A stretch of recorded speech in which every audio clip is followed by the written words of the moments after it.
22 मार्च 2017 इस दिन से करप्शन लीगल हो चुका है इंडिया में।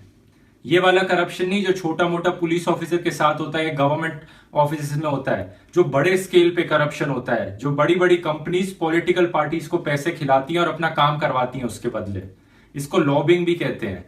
ये तब से लीगल हो गया जब से 22 मार्च 2017 को फाइनेंस बिल पास हुआ लोकसभा में, और सारा का सारा मेन स्ट्रीम मीडिया इस पे बिल्कुल चुप बैठा है। वो इसमें ज्यादा इंटरेस्टेड है कि योगी जी क्या खाते हैं, क्या पीते हैं, कितने घंटे सोते हैं, शिवसेना के एमपी के साथ क्या हुआ। ये सारी खबरें एक स्मोक स्क्रीन थी, सिर्फ आपका ध्यान भटकाने के लिए दी गई थी। असली चीज ये पीछे से करके निकल गई और किसी को पता तक नहीं लगा। अभी तक क्या होता था, कुछ हद तक तो कंपनीज वैसे भी इन्फ्लुएंस कर ही पाती थी पॉलिटिकल पार्टीज को, लेकिन बाय लॉ इसकी एक लिमिट थी। ये लिमिट थी कि कंपनी सिर्फ अपना 7.5% ऑफ नेट प्रॉफिट, जितना वो 3 सालों में प्रॉफिट बनाएगी, खाली उतना ही मैक्सिमम अमाउंट ऑफ पैसा वो डोनेट कर सकती है पॉलिटिकल पार्टी को। लेकिन ये अमेंडमेंट के बाद, 2017 की अमेंडमेंट के बाद, ये लिमिट रिमूव कर दी गई। यानी अब कोई अपर लिमिट नहीं है इसके ऊपर। कंपनी चाहे तो अपना सारा पैसा पॉलिटिकल पार्टी को डोनेट कर दे। इसका दूसरा क्लॉज ये कहता है कि कंपनी को यह बताने की जरूरत नहीं है कि वो किस पॉलिटिकल पार्टी को डोनेट कर रही है अपना पैसा।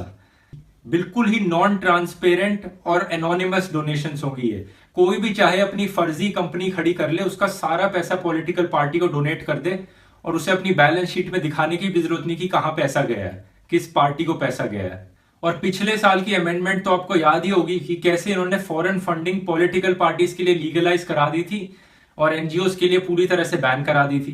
तो अब इन तीनों चीजों को कंबाइन करके सोचो ये कितनी मायने रखती है चीज। कोई भी फॉरेन में बैठी कंपनी एनोनिमसली, बिना आपको पता लगे, हमारी गवर्नमेंट को चला सकती है और हमें कोई आइडिया तक नहीं होगा इस चीज का। चाहे आप किसी भी पार्टी के सपोर्टर हो, लेकिन ये जरूर जान लेना कि ये जो लॉज है ये हर एक पॉलिटिकल पार्टी के लिए वैलिड है। तो कोई भी इनको गलत तरीके से इस्तेमाल कर सकता है बहुत ही आसानी से। अब 2 और अमेंडमेंट्स हैं जो इस लॉ में आई हैं। एक तो है कि जो 20,000 की लिमिट होती थी कैश डोनेशन की पॉलिटिकल पार्टीज को, वो अब 2,000 कर दी गई है। लेकिन इससे ज्यादा कोई फर्क पड़ने वाला नहीं है, ज्यादा ट्रांजैक्शंस लगेंगी अब, और कुछ नहीं है।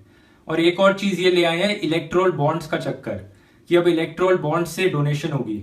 ये बॉन्ड्स एक नई करेंसी की तरह है कि कोई भी इन्हें खरीद सकता है और इनके थ्रू डोनेट कर सकता है पॉलिटिकल पार्टीज को। लेकिन ये भी बड़ी एक बेकार स्टेप है, क्योंकि किसी को नहीं पता होगा, ना ही पार्टी को ना ही पब्लिक को पता लगेगा कि किस आदमी ने बॉन्ड्स खरीदी या किस ऑर्गेनाइजेशन ने बॉन्ड्स खरीद के डोनेट किया। तो जिसने डोनेट किया उसकी आइडेंटिटी किसी को नहीं पता लगेगी फिर से।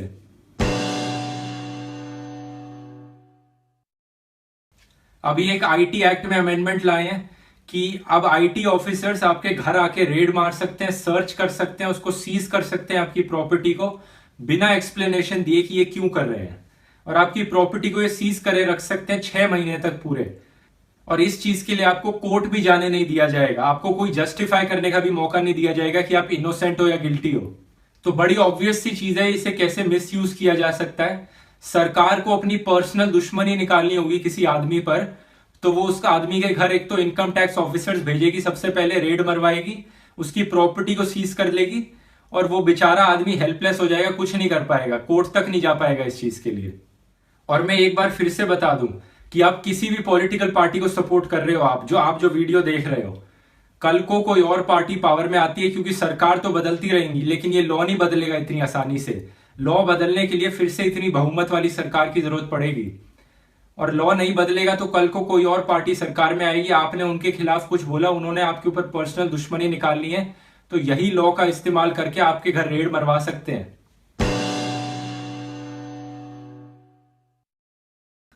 फाइनेंशियल बिल में एक और चेंज आया था कि अब आधार कार्ड को मैंडेटरी यानी कंपलसरी बना दिया गया है इनकम टैक्स रिटर्न्स फाइल करने के लिए और अपना पैन कार्ड लेने के लिए।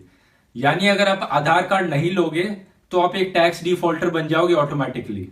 ये चीज उसके बावजूद कि सिर्फ 1 साल पहले सुप्रीम कोर्ट ने बोला था कि आधार कार्ड मैंडेटरी नहीं होना चाहिए। सरकार ने सुप्रीम कोर्ट के ऑर्डर को पूरी तरह से नजरअंदाज कर दिया। फाइनेंस बिल क्या होता है, इसमें फाइनेंस और टैक्स से रिलेटेड लॉज में चेंजेस बताए जाते हैं। ये साल में बजट के साथ अनाउंस किया जाता है नॉर्मली, और ये एक मनी बिल होता है जिसको पास करने के लिए सिर्फ लोकसभा की रिक्वायरमेंट की जरूरत होती है। यूजुअली कोई बिल होता है तो उसमें लोकसभा प्लस राज्यसभा दोनों जगह पास होना चाहिए वो लॉ बनने के लिए।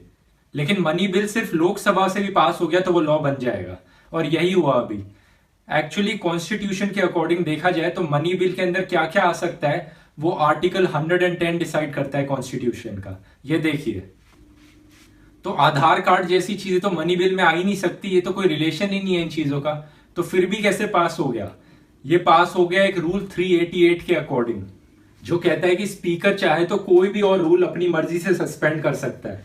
इस चीज को और अच्छे से समझने के लिए कि ये कैसे बिल पास हुआ अनडेमोक्रेटिकली, मैंने डिस्क्रिप्शन में एक आर्टिकल का लिंक दिया, आप उसे पढ़ेंगे आपको अच्छे से समझ में आ जाएगा। मैं कुछ पॉलिटिशियंस का धन्यवाद करना चाहूंगा जिन्होंने इस बिल को पार्लियामेंट में अपोज किया, इसके खिलाफ आवाज उठाई, जैसे कि एन.के. प्रेमचंद्रन जिन्होंने डिबेट की शुरुआत करी इस बिल के खिलाफ बोलने के लिए, और जैसे सतपथी। ये बड़ा ही अनफॉर्चुनेट है कि हमारी मेन स्ट्रीम मीडिया इस हद तक बिक चुकी है कि इस फाइनेंस बिल के बारे में इन्होंने बात करनी जरूरी नहीं समझी। सिर्फ कुछ गिने चुने ऑनलाइन पोर्टल्स ही बचे हैं जो जिन पे भरोसा किया जा सकता है, जिन पे ट्रस्ट किया जा सकता है, जैसे कि the Logical Indian, Newslaundry, Quint, the Wire. नहीं तो मेन स्ट्रीम मीडिया तो पूरी तरह से बिक चुकी है। और मुझे उम्मीद है आपको इस वीडियो के द्वारा इस बिल के बारे में काफी जानकारी मिली होगी और पता लगा होगा कि ये सरकार पर्दे के पीछे क्या क्या करती रहती है। अगर आप ऐसे और वीडियो देखना चाहते हैं तो यहाँ पे सब्सक्राइब कीजिए बटन दबा के, और कमेंट्स में मुझे बताइए वीडियो कैसा लगा और आपकी क्या सजेशंस हैं। मिलेंगे अगले वीडियो में। धन्यवाद।